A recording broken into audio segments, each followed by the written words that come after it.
Hi everyone, welcome back to our channel చిన్ని నాగూస్. వాళ్ళు ఎలా ఉన్నారండి? బాగున్నారా? నేనైతే చాలా బాగున్నాను. మీరు కూడా బాగుండాలని మనస్ఫూర్తిగా కోరుకున్నాను. నా వీడియోస్ ఎవరైనా ఫస్ట్ టైం చూస్తుంటే ఒక లైక్ ఇవ్వండి. మీరు ఇచ్చే లైక్స్ వల్ల మన వీడియోస్ అనేది ఎక్కువ మందికి అయితే రీచ్ అవుతాయి. ఎవరైనా ఫస్ట్ టైం చూసినా సబ్స్క్రైబ్ చేసుకోండి. టుడే వ్లాగ్ వచ్చేసి మండే ఆఫ్టర్నూన్ తీసిన వ్లాగ్ అండి. మండే ఆఫ్టర్నూన్ లంచ్లోకి అయితే నేనైతే మటన్ గ్రేవీ కర్రీ అయితే చేశాను. టేస్ట్ అయితే ఎక్సలెంట్గా వచ్చింది. నా స్టైల్లో నేను మటన్ గ్రేవీ కర్రీ ఎలా చేస్తాననేది ఈరోజు వీడియోలో చూపిస్తాను. చాలా సింపుల్ ప్రాసెస్ అండి.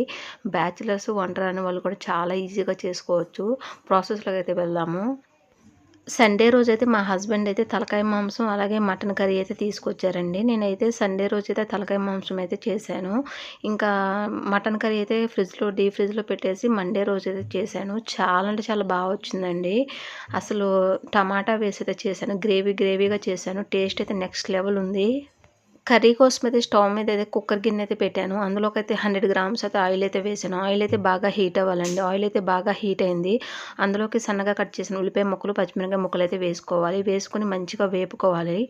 ఉల్లిపాయ ముక్కలు మంచిగా వేగితేనే మటన్ కర్రీ టేస్ట్ అనేది బాగుంటుంది. ఏ కర్రీ అయినా ఉల్లిపాయ ముక్కలు మంచిగా మగ్గాలండి. అప్పుడే టేస్ట్ బాగుంటుంది. అలాగే అందులోకైతే పావు స్పూన్ అయితే పసుపు అయితే వేసాను. రుచికి తగినంత సాల్ట్ అయితే వేసుకోవాలి. సాల్ట్ వేసుకుంటే ఉల్లిపాయ ముక్కలు అయితే త్వరగా మగ్గుతాయండి.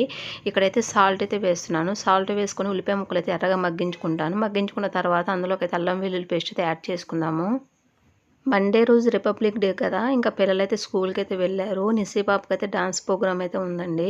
ఇంకా దానికోసం అయితే రెడీ చేసి మార్నింగే పంపించాను. ఇంకా బ్లెస్సీ పాప కూడా ఇంకా తను కూడా వెళ్ళింది. వెళ్ళి ఇంకా ఆఫ్టర్నూన్కి వచ్చేసారండి. ఆఫ్టర్నూన్కి వచ్చిన తర్వాత ఇంకా నేను ఈ కర్రీ అయితే చేసి ఉంచాను. ఇంకా వాళ్ళ కోసం అయితే ఇంట్లో ఉంటున్నారు కదా అనేసి ఇంకా మటన్ కర్రీ అయితే చేశాను. యాక్చువల్గా అయితే ఈరోజు నేను కాకరకాయ కర్రీ అయితే చేయాలి. మా చిన్నప్పుడైతే రిపబ్లిక్ డే అయినా, ఇండిపెండెన్స్ డే అయినా అసలు ఒక పండగలా జరుపుకునేవాళ్ళమండి. ఇప్పుడు జనరేషన్ మారిపోయింది కదా! అంత ఏముండట్లేదు. ఏదో స్కూల్‌కి వెళ్ళి వస్తున్నారు. అసలు కొన్ని స్కూళ్ళల్లో అయితే రిపబ్లిక్ డేనే పెద్ద పెద్ద క్లాసెస్‌కి ఉంటున్నాయి కాదు, చిన్న క్లాసెస్‌కయితే ఉండట్లేదు. చిన్నప్పుడు జెండా వందనం వచ్చిందంటే నాకైతే ఒక పండగలా ఉండేదండి. చాలా హ్యాపీగా ఉండేది. మేమైతే స్కూల్ అంతా డెకరేషన్ చేసేవాళ్ళము. డెకరేషన్ చేసి ఈవినింగ్ ఇంటికొచ్చిన తర్వాత పూలు తెచ్చుకోవడానికైతే వెళ్ళేవాళ్ళము. మా ఇంట్లో పూలుండేవి కాదు. మా పక్కన వాళ్ళ ఇంట్లో అయితే పూలుండేయండి. వాటి కోసమైతే వెళ్ళేదాన్ని. మార్నింగ్ పూలు పెట్టుకొని వెళ్దామనేసి. ఇంకా ఆ రోజే స్కూల్ యూనిఫామ్ అయితే మంచిగా రెడీ చేసుకొని అయితే పెట్టుకునేదాన్ని. ఇంకా ఎర్లీ మార్నింగ్ లేచి తలస్నానం చేసి మంచిగా యూనిఫామ్ వేసుకొని అయితే మంచిగా రెడీ అయ్యి ఇంకా జెండా వందనానికైతే వెళ్ళేవాళ్ళము. అక్కడ పెట్టే ఒక చాక్లెట్, ఒక బిస్కెట్ కోసమే వెళ్ళేవాళ్ళమండి మెయిన్ అయితే. మొన్నటి దాకా కూడా మా పిల్లలకైతే ఇండిపెండెన్స్ డే గానీ, రిపబ్లిక్ డే గానీ ఇంకా స్కూల్లో జరిపేవాళ్ళు కాదండి. పెద్ద హై క్లాసెస్‌కి అయితే ఉండేది. ఇంకా వీళ్ళు చిన్న పిల్లలు కదా! వీళ్ళకి ఉండేది కాదు. ఇంకా పిల్లలైతే ఇంకా జెండా వందనానికి ఇంట్లోనే ఉండేవాళ్ళు. ఈరోజు చేసిన మటన్ గ్రేవీ కర్రీ మాత్రం టేస్ట్ అయితే ఎక్సలెంట్‌గా వచ్చిందండి.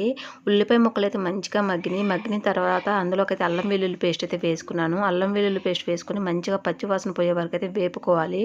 అల్లం వెల్లుల్లి పేస్ట్ పచ్చి వాసన పోయే వరకు వేపుకుంటేనే టేస్ట్ అనేది బాగుంటుంది. వేగిందండి.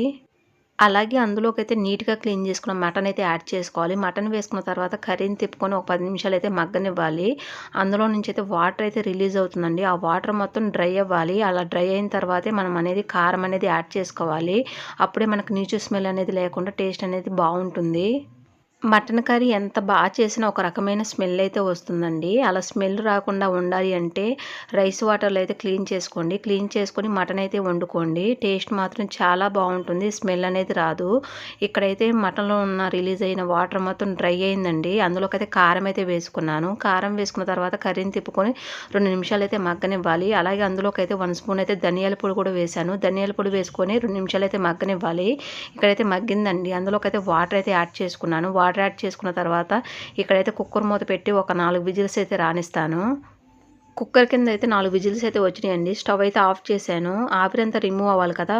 వెయిట్ చేస్తున్నాను. ఆవిరంతా రిమూవ్ అయిందండి. కుక్కర్ మూత అయితే ఓపెన్ చేశాను. ఓపెన్ చేసిన తర్వాత ఇక్కడ మటన్ పీస్ అనేది ఉడికిందో లేదో అయితే చెక్ చేస్తున్నాను. మటన్ పీస్ అయితే మంచిగా ఉడికిందండి. ఇక్కడైతే ఉప్పు కారం అయితే చెక్ చేసుకోవాలి. ఈ స్టేజ్‌లో ఉన్నప్పుడు ఉప్పు కారం చెక్ చేసుకుంటే చాలకపోతే మళ్ళీ వేసుకోవచ్చు.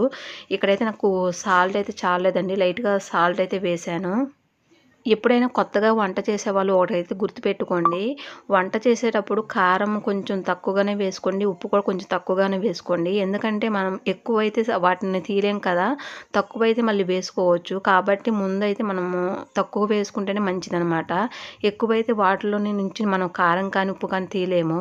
కాబట్టి కొత్తగా వంట చేసేవాళ్ళు మాత్రం ముందు ఉప్పు, కారం అనేది కొంచెం తక్కువగా వేసుకోండి. అలా ఉడుకుతున్న కర్రీలోకైతే సన్నగా కట్ చేసిన కొత్తిమీర అయితే యాడ్ చేశాను. కొత్తిమీర వేసుకుంటే ఆ కొత్తిమీర ఫ్లేవర్ కూడా కర్రీకి పట్టి టేస్ట్ అనేది బావుంటుంది. అలాగే అందులోకైతే ఫైనల్లీ అయితే మటన్ మసాలా అయితే వేస్తున్నాను. మటన్ మసాలా అయితే 1 స్పూన్ అయితే వేశాను. మటన్ మసాలా వేసిన తర్వాత కర్రీని తిప్పుకొని 2 నిమిషాలైతే మగ్గనివ్వాలి.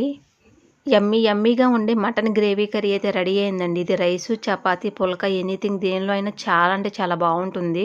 వేడి వేడిగా రైస్‌లో తింటే మాత్రం ఎక్సలెంట్‌గా ఉంటుంది. ఒకసారి ఈ ప్రాసెస్‌లో అయితే ట్రై చేయండి. చాలా సింపుల్ ప్రాసెస్‌లో అయితే చూపిచ్చాను. టేస్ట్ మాత్రం నెక్స్ట్ లెవెల్ ఉంటుంది. ఒకసారి ఈ ప్రాసెస్‌లో ట్రై చేసి మీకెలా వచ్చిందో కూడా కామెంట్ అయితే చేయండి.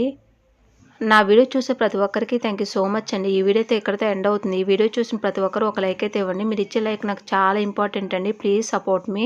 వీడియో స్కిప్ చేయకుండా చివరి వరకు అయితే చూసేయండి. చాలా అంటే చాలా బావుంటుంది. ఐ హోప్ ఈ వీడియో నచ్చిందని అనుకుంటున్నాను. ఈ వీడియో నచ్చితే లైక్ చేయండి, షేర్ చేయండి, కామెంట్ చేయండి. Please subscribe my channel. పక్కనే బెల్ ఐకాన్ ఉంటుంది. దాన్ని క్లిక్ చేయండి. మరొక మంచి వీడియోతో మళ్ళీ కలుసుకుందాం. Thanks for watching. Bye friends. Bye.